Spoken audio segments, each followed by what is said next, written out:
For remaining 80% current affairs video and general studies complete videos, please subscribe to our complete package. 3. While fertilizers manufacturers are thinking of downing shutters, can India guarantee food security? Why Government of India hasn't been able to overcome the tough times for fertilizers industry? What are the possible ways for government to unfold the issue? Why Make in India is not economically viable as far as fertilizers is concerned? GS Paper 3: Agrarian Economy and its Problems.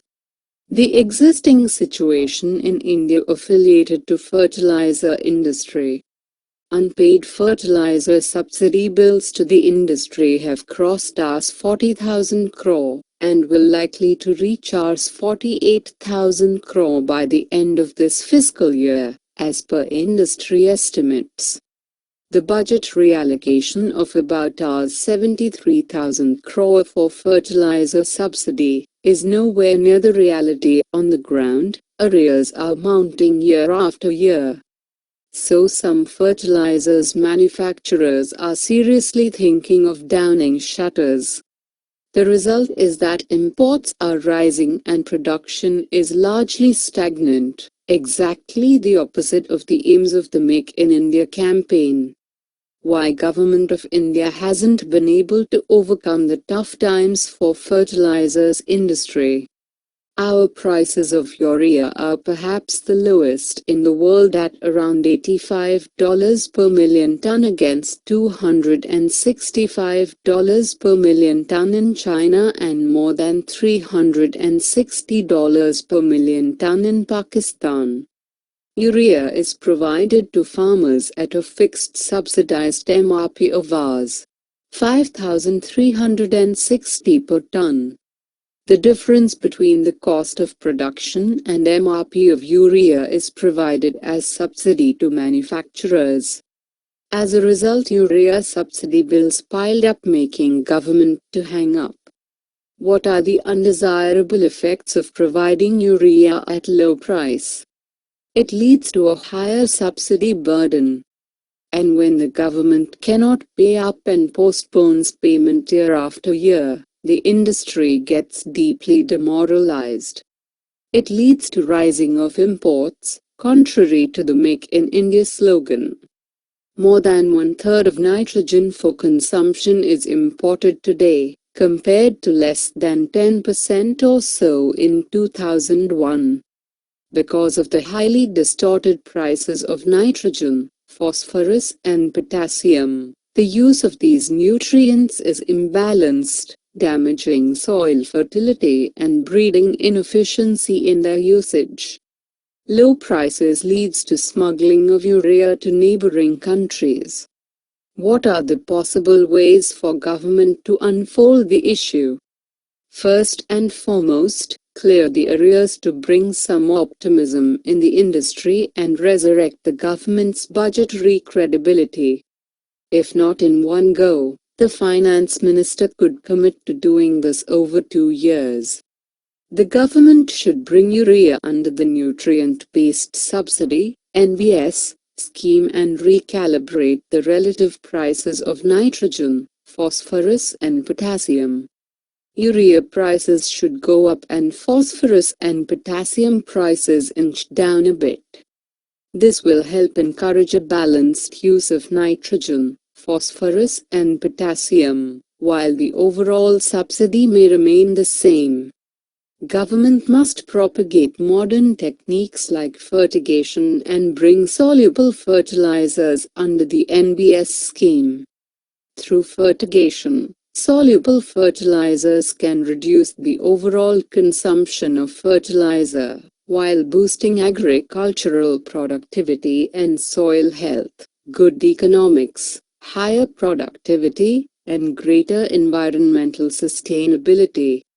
A bold policy step would be taken to distribute the fertilizer subsidy through direct cash transfers to farmers on a per-hectare basis, coupled with the decriminalization of imports and decontrol of fertilizer prices. Why Make in India is not economically viable as far as fertilizers is concerned. The main feedstock for urea, gas, is available to the fertilizer industry at a pooled price of $10.50 per million metric British thermal unit (BTU), while it is available in many Gulf countries at less than $3 per million metric British thermal unit. Would it not be wise to set up plants in Gulf countries and have long-term contracts for imports? Already, urea produced in Oman can be imported at almost $135 per metric ton. So, would it not be to make for India anywhere that is globally competitive, rather than make in India at high cost? 4. NDRF seeks air wing for faster response. GS Paper 3, Disaster Management. Why recently in news?